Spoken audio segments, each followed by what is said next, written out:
Hello,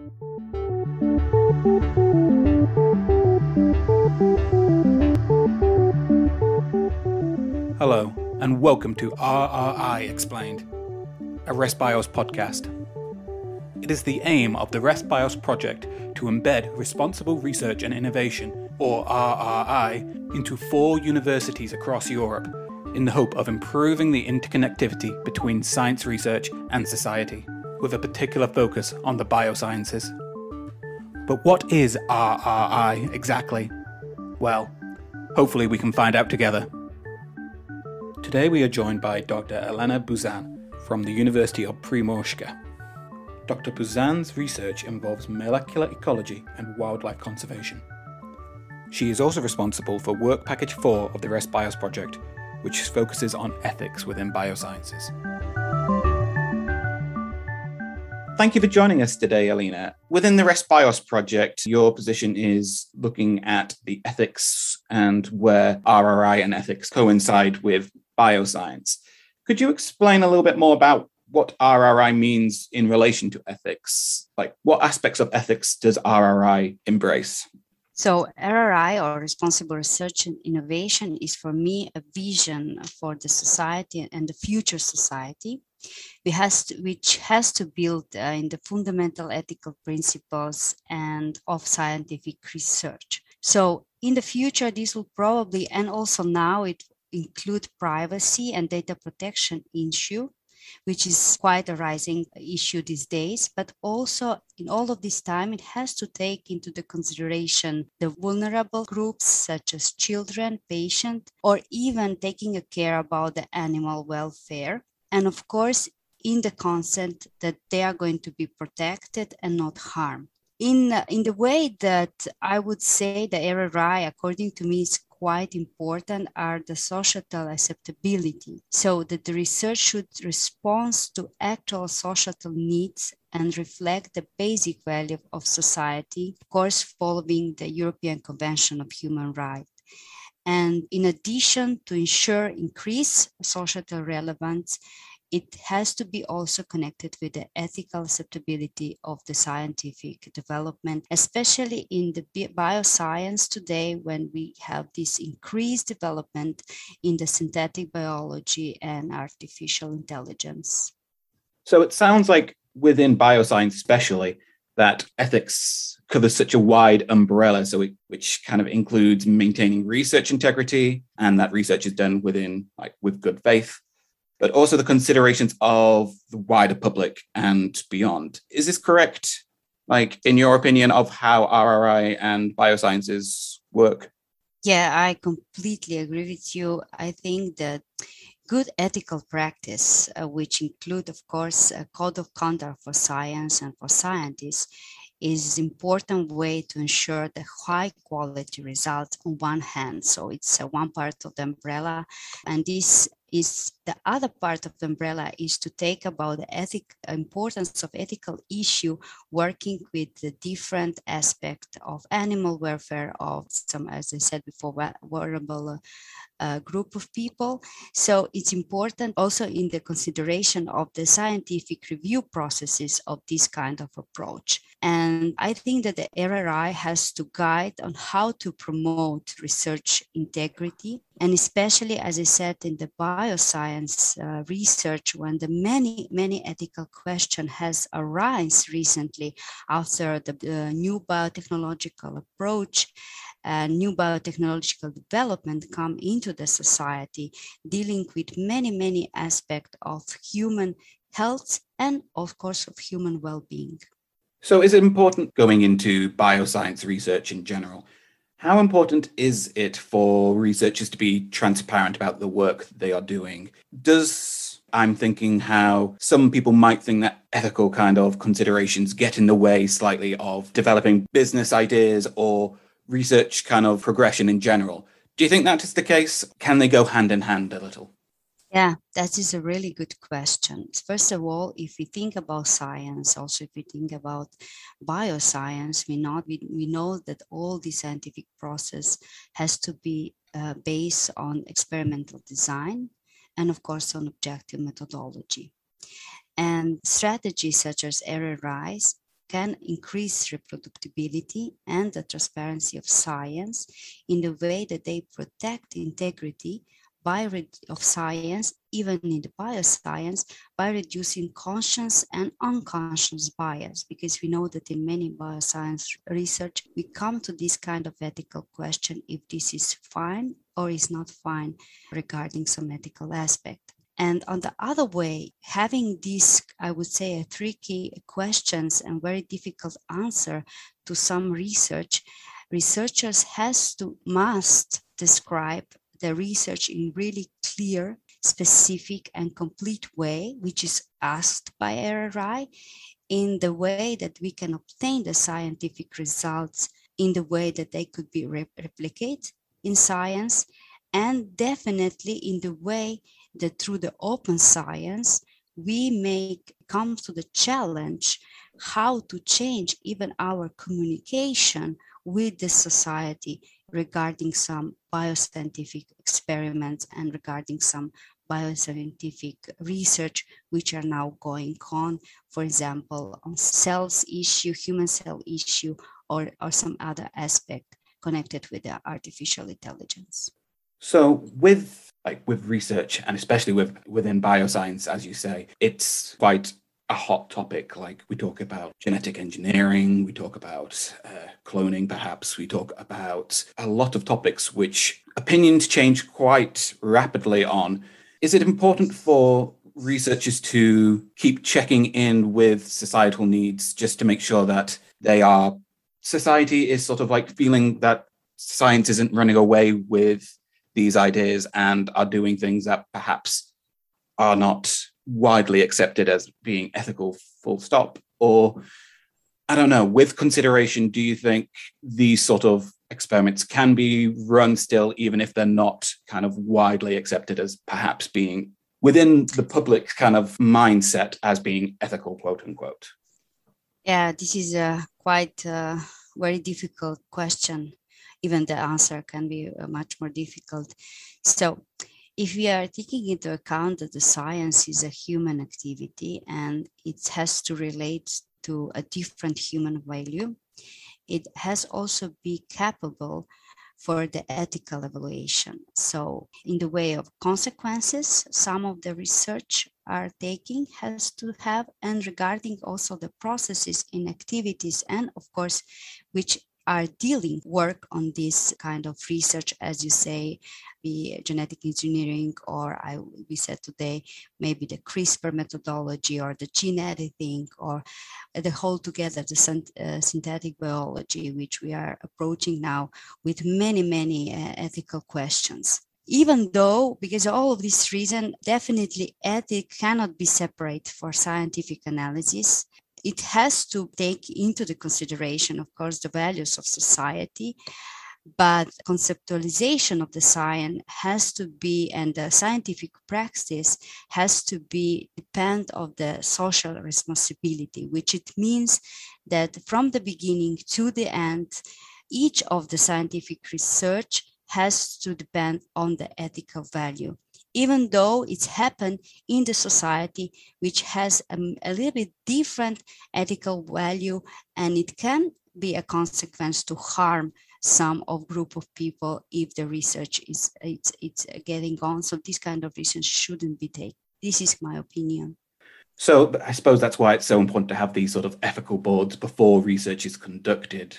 Yeah, agree. So each of the research taking on humans or animals has to be under the ethical commission, has to be approved, even not just by the national, but even by international ethical commission. And I would agree in the future that establishment of the huge number of international ethical commission need to be done, because otherwise, as you mentioned, we have a different society with different value, with different aspect, how to work on the bioscience. And some of this research has to be undertaken not under the National Ethical Commission, but even broader under the International Ethical Commission. And then I would say bad practices would not happen in the future. So when it comes to research, some work can have good intentions and then can lead to kind of foul outcomes. Like, unexpected outcomes that, I don't know, that the original research didn't intend. How important is it for researchers, do you think, to, I don't know, try and take into account what further implications their work might do in the future? Do you think it's their responsibility to account for that kind of in the early stages or after the fact? Or, I don't know, after research is done, is it sort of in the public domain slightly? Yeah, I'm definitely agree with you that even from the history, we learn that even the really good intents in the research at the end was getting a bad results because having important, I would say, weapon in the arms of politicians and can really end it in the bad way. And definitely, I agree with you that all of this research, which are taking into the consideration that it can end it in this way, has to be planned from the beginning, and all of these experiments has to be under a huge control, not only by the ethical side and the ethical commission, but also by the side of the responsibility of scientists who are working on this data, who are working on this research, that all the time has to think about the consequences. Definitely, I agree with you from the beginning, even though we start with the sensitive research, can really improve some aspect of our, I would say, in this way, health or any other aspect. We need to take into the consideration the consequences from the beginning, not leave that to the governmental decision, not leave that, even though in some cases to the public. So do you think moving forward, there should be some universal code of conduct for bioscience research, that research is always done in good faith, always passes ethical boards of the time? Obviously, they are liable to change within generations of scientists, but do you think there should be like some sort of social contract that, I don't know, research and bioscientists should try to withhold to? Or do you think that sort of formal construct is a little bit too rigid for, I don't know, science beyond borders? As a scientist, I would like that there would be a universal code of conduct which all governments should follow and all scientists should follow. This is something I would really like to have it in future. I believe that this is a really difficult and even can be also to reach, but I think the European Union has a clear target that under the umbrella of responsible research and innovation, the ethical values has to be given and followed. And I hope that all our other continents or other societies would follow the good practice of European Union. And in one day, maybe in the next decades, we can discuss regarding the global and unified code of conduct regarding the research in bioscience. I always believe as optimistic that could be done, but it has to be also a huge, not only the scientific will, because I think that all scientists, we are working our job and we are doing our job because we believe that we can help society with our research, but there should be also a huge political will to achieve this goal. I suppose that's where projects like the ResBios project come in a little bit. So having these kind of European-wide organizations, projects that are working together to try and learn from each other, just to find a best practice or just guidance on how to incorporate ethics into bioscience research to a greater degree. Could you talk a little bit about how ResBios is doing that as a project?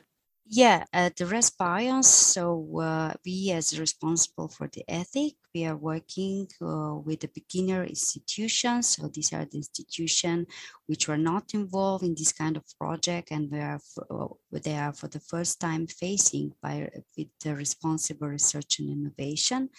We try to share our experience, how we did in the past under the other project, to achieve the code of conduct, the research, a code of conduct in the bioscience and our institutions. And also, which are most important, we are talking a lot about the open science, because open science is responsible science, which is related to the publication plan, and also require, which is according to me, a really important data management plans, describing how the data collected in the bioscientific research are stored. Is there any legal and ethical issue related to this data distribution and has to be resolved? And also how this data would be available after the end of the project. These are the main aspects in the bioscientific research, how to deal with the personal data or any other data which are involved in bioscience research. That's really interesting, because I was just thinking about how, like, when doing these other interviews, how interconnected all these pillars are, and of course, ethics is as wide branching, if not more, than some of the other pillars. But how, like, you're talking about implicit bias before to do with gender, and now you're talking about open access and how data is now just sort of, it's this resource that people don't think about, but it has an awful lot of power and it's so easy to misuse, perhaps. Just a digital age, just how much these considerations are different compared to maybe even like 10, 15 years ago. Yeah, I completely agree. And we have to keep in mind that responsible research and innovation implies different societal factors. So researchers are just one of them. Then we have citizens, we have policymakers, we have a business. With all of these people, all of this group of people have their own value, have their own needs. But I think that science has to be umbrella in some way to put them working together and to deal with all of these open questions which are now coming up in the bioscience, to get a better outcome with, of course, this outcome has to be under the ethical values and, of course, the expectation of society.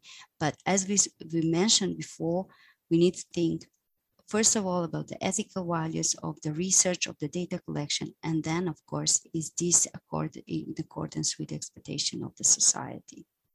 Do you think, just going back slightly to do with open access, do you think the way how publishing and how the work of scientists and researchers is sort of recorded, and how it's having journal entries in reputable journals and having research which is high impact, as researchers feel the need and the pressure to get research published, do you think that sort of has driven an unconscious, I don't believe any researcher wants to mislead people about, like, the public or their funders about the research they are doing, but just implicitly needing to get some good results or some results that are high impact. Do you think, I don't know, by changing the way we value the work researchers do you think we might be able to change that mindset slightly?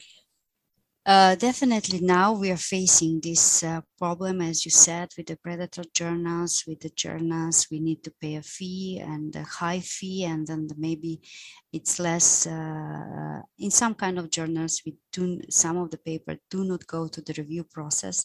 And this is what I said at the beginning. Review process of our work is our ethical value. The research cannot be published without the review process, even though we pay a huge fee just to get the publication.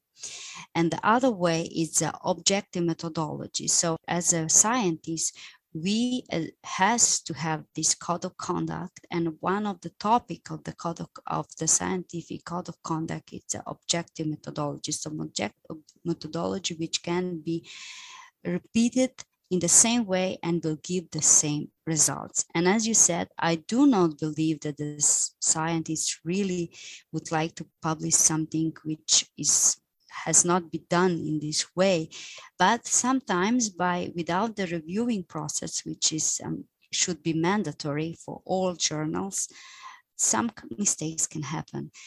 And of course, then when it comes to even those mistakes, if they are even small or big, comes to the society and the interpretation of the society, even sometimes the worst case scenario can happen, that the media overtake this kind of research. This causes lots of harm to all of us, I would say. I suppose it just erodes that sort of trust between society and research. Yeah. And at this moment of time when we seem to be teetering on the edge of that trust. We just need to try and be just as transparent and honest as possible, it seems. Yeah, that is I think in the time of this COVID-19 pandemic, the transparency is one of the most important issues of the science.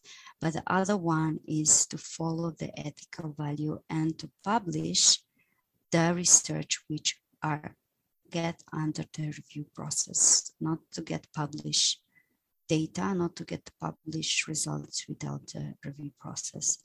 If this is happen, has to be clearly stated, I would say a big letter, that the paper had not went to the review process for many reasons, why this paper is published. And also, on the other hand, the society and the media has to be responsible enough to see that these results has not been reviewed, has not passed this objective methodology of checking if everything is fine with the results.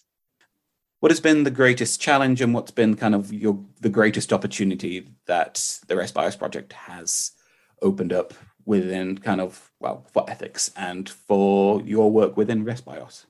As a scientist who is working now, as I said before, I'm working on molecular ecology, but I'm mostly interested in conservation and the management of the wildlife. And recently we start to work a lot with the citizen scientists, so people who can collect the data on their location, collect the data regarding the wildlife and the monitoring the wildlife.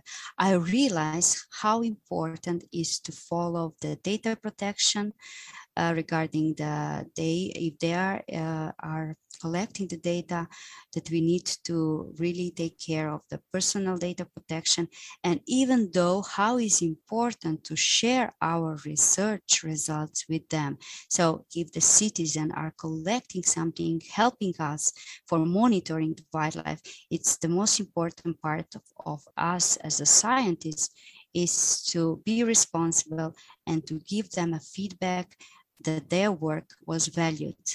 And these are, as I would say, the ethical obligation of each scientist to, even though this is a direct connection between the citizens and us, and it's quite nice to see, but as I said before, there are many research in bioscience. We do not see the direct connection, maybe with the patient, with, I don't know, some other group who are involved, but we need to think as the scientists how to share our result, as I said before, in the way that citizens and society would understand. And I suppose that if we will do in this way in the future, many people will trust much more in science than they are doing today. Thank you for joining us today, Elena. Thank you for inviting me.